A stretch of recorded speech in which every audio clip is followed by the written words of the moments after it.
Bahrain ungkit kemenangan 10-0 dari Indonesia. Marten Pas pulih, Sintayong optimis.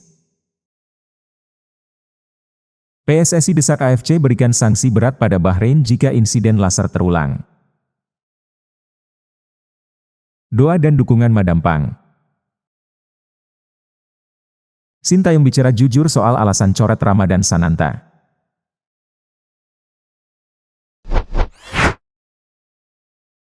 Yeah, I'm about to fade away, 'cause every time I wake up I feel like it's Monday. Something's going wrong with thought. Baru-baru ini media sosial kembali ramai memperbincangkan kekalahan telak yang pernah dialami Timnas Indonesia dari Bahrain dengan skor 10-0. Fans Bahrain mengungkit hasil tersebut memicu banyak komentar dan reaksi dari berbagai pihak, terutama jelang laga Indonesia melawan Bahrain dalam kualifikasi Piala Dunia. Namun manajer Timnas Indonesia, Sumarji menanggapi situasi ini dengan tenang dan bahkan tak ambil pusing dengan provokasi tersebut. Menurut Sumarji, apa yang terjadi 12 tahun lalu sudah bukan relevansi lagi dengan kondisi Timnas Indonesia saat ini. Dia justru menganggap bahwa era saat ini sangat berbeda dengan masa lalu dan perubahan besar telah terjadi dalam skuad Merah Putih.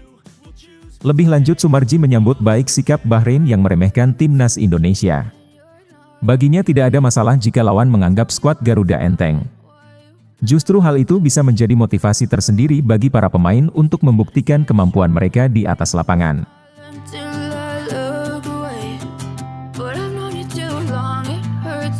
Sumarji menegaskan bahwa viewer seperti ini adalah hal biasa dalam sepak bola. Baginya fokus utama saat ini adalah menatap laga ke depan, bukan terjebak dalam masa lalu. Skuad Timnas Indonesia saat ini sudah jauh berbeda dibandingkan dengan tim yang kalah 10-0 dari Bahrain pada 2012. Perkembangan pemain, peningkatan kualitas permainan dan pengalaman yang terus bertambah menjadi faktor penting dalam perubahan ini. Dia menekankan bahwa setiap era memiliki karakteristik dan kekuatan tersendiri, dan Timnas Indonesia kini telah menunjukkan peningkatan yang signifikan dari tahun ke tahun. Mengenai psiwar yang dilontarkan Bahrain, Sumarji menganggapnya hanya sebagai bumbu dalam persiapan menghadapi pertandingan. Baginya komentar dan provokasi semacam itu tidak akan memengaruhi semangat para pemain. Sebaliknya, Timnas Indonesia akan menunjukkan kualitas sebenarnya di lapangan.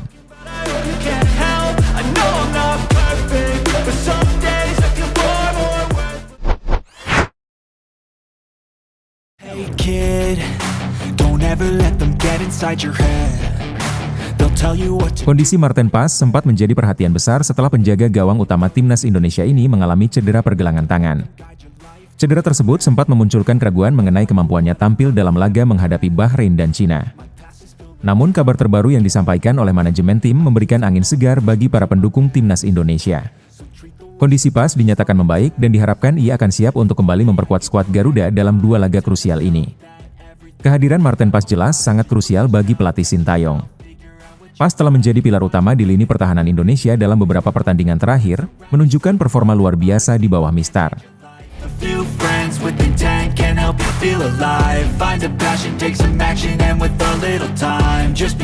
Dalam 2 laga terakhir Timnas Indonesia, Pas berhasil menjaga gawang Indonesia dengan sangat baik. Solidnya lini pertahanan Timnas Indonesia di bawah komando Pas memberikan rasa percaya diri yang besar kepada Sintayong. Pelatih asal Korea Selatan ini sangat berharap Pas dapat memberikan stabilitas yang sama di lini belakang pada laga-laga penting melawan Bahrain dan Cina. Tak hanya dari segi pertahanan, kekuatan Timnas Indonesia di lini depan juga cukup menjanjikan.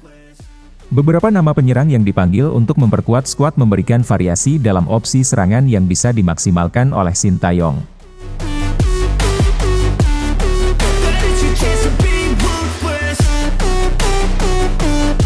Sintayong sendiri telah meracik strategi yang matang untuk memaksimalkan kemampuan individu para pemain. Dengan skuad yang hampir lengkap ditambah dengan kabar baik mengenai kondisi Marten Pas, Sintayong optimis bahwa Timnas Indonesia memiliki peluang besar untuk meraih hasil positif. Performa gemilang di lini pertahanan serta kekuatan di lini serang menjadi modal penting bagi Timnas Indonesia saat menghadapi tantangan dari Bahrain dan Cina. Sintayong berharap kombinasi antara stabilitas pertahanan dan ketajaman serangan bisa membawa Indonesia mencuri poin di laga tandang. That I go, I know you hate that. I've been doing fine. I'm not wasting any more time. I don't ever slow up. No, I don't take shit. I got no love for the Ketua Badan Tim Nasional PSSI Soemarji menyampaikan kekhawatirannya terkait potensi insiden laser yang mungkin terjadi saat Timnas Indonesia bertanding melawan Bahrain. Kekhawatiran ini muncul setelah adanya insiden serupa yang dialami oleh Timnas Jepang saat menghadapi Bahrain. Soemarji menegaskan bahwa insiden semacam itu tidak boleh terulang ketika Timnas Indonesia berlaga di stadion yang sama. Ia berharap AFC bersikap tegas jika insiden laser kembali terjadi dalam pertandingan tersebut. Menurutnya gangguan seperti sinar laser yang diarahkan ke pemain dapat merusak performa di lapangan dan mempengaruhi jalannya pertandingan secara keseluruhan. Insiden yang menimpa pemain Jepang menjadi pelajaran bagi Soemarji dan PSSI. Jepang melayangkan protes keras terhadap perilaku supporter Bahrain yang mengarahkan sinar laser kepada para pemain mereka.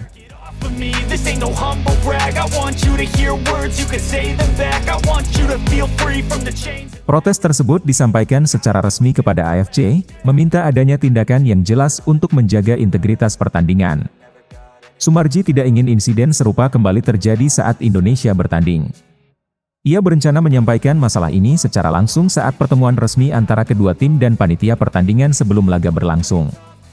Gangguan semacam laser tidak hanya merusak konsentrasi pemain tetapi juga menciptakan atmosfer yang tidak kondusif di lapangan. Soemarji juga menekankan bahwa fokus utama Timnas Indonesia dalam pertandingan melawan Bahrain adalah meraih poin penting dari laga tandang. Dengan mengamankan poin, Timnas Indonesia akan memperkuat posisinya dalam putaran ketiga kualifikasi Piala Dunia. Oleh karena itu PSSI ingin memastikan bahwa kondisi pertandingan berjalan dengan adil dan bebas dari gangguan yang tidak seharusnya terjadi.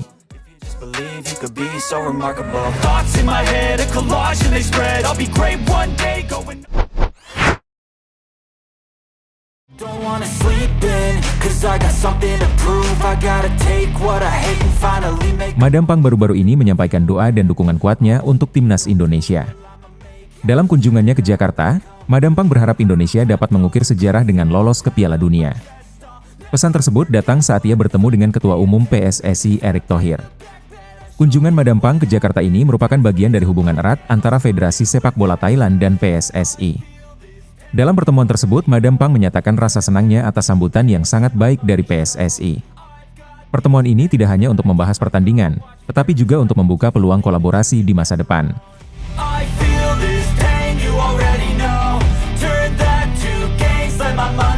Ia juga menyebutkan betapa pentingnya kerjasama dalam mengembangkan potensi sepak bola di ASEAN.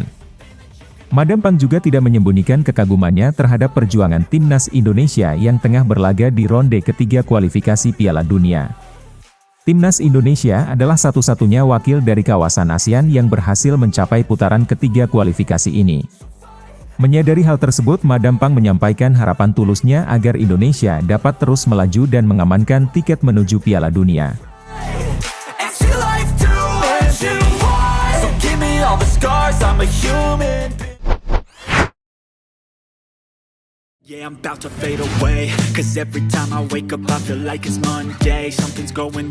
Pelatih Timnas Indonesia Sintayong telah resmi memanggil 27 pemain untuk menghadapi Bahrain dan Cina. Dalam daftar pemain yang dipanggil terdapat beberapa perubahan menarik dengan masuknya Mads Hilger dan Eliano Renders. Kehadiran dua pemain keturunan Belanda ini memberikan angin segar bagi skuad Garuda yang tengah bersiap menghadapi laga penting. Namun ada juga beberapa nama yang terpaksa absen karena berbagai alasan. Salah satunya adalah Justin Hubner, bek andalan yang harus absen akibat cedera. Sintayong juga memutuskan untuk tidak membawa kiper keempat, yang menyebabkan pencoretan Adi Satrio dari skuad. Salah satu perubahan yang cukup mencuri perhatian adalah pencoretan Ramadan Sananta yang sebelumnya menjadi andalan di lini depan. Posisinya digantikan oleh Malik Rizaldi, striker Persebaya Surabaya yang tampil impresif dalam beberapa pekan terakhir. Keputusan ini menimbulkan pertanyaan di kalangan supporter, mengingat Sananta sebelumnya tampil cukup baik bersama Timnas Indonesia.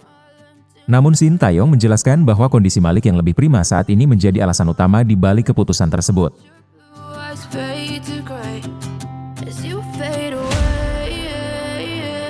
Malik Rizaldi memang menunjukkan penampilan yang menjanjikan setelah pulih dari cederanya. Penyerang berusia 27 tahun ini langsung tampil dalam 4 laga bersama Persebaya. Penampilan cemerlang Malik inilah yang membuat Sintayong memberikan kepercayaan kepadanya untuk bergabung dalam skuad Timnas Indonesia.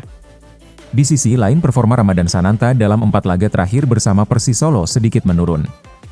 Sejak kembali dari tugas bersama Timnas Indonesia bulan lalu, Sananta hanya mampu mencetak 1 gol. Statistik inilah yang mungkin turut memengaruhi keputusan Sintayong untuk tidak memasukkan nama Sananta dalam skuad kali ini. Dengan masuknya Malik Rizaldi dan beberapa pemain lainnya, Sintayong berharap timnas Indonesia bisa tampil maksimal. Kedua laga tandang ini sangat krusial dalam menentukan peluang Indonesia untuk melangkah lebih jauh di kualifikasi Piala Dunia 2026. Pemilihan pemain yang tepat termasuk keputusan mengganti beberapa nama diharapkan bisa memberikan hasil yang positif bagi timnas Indonesia.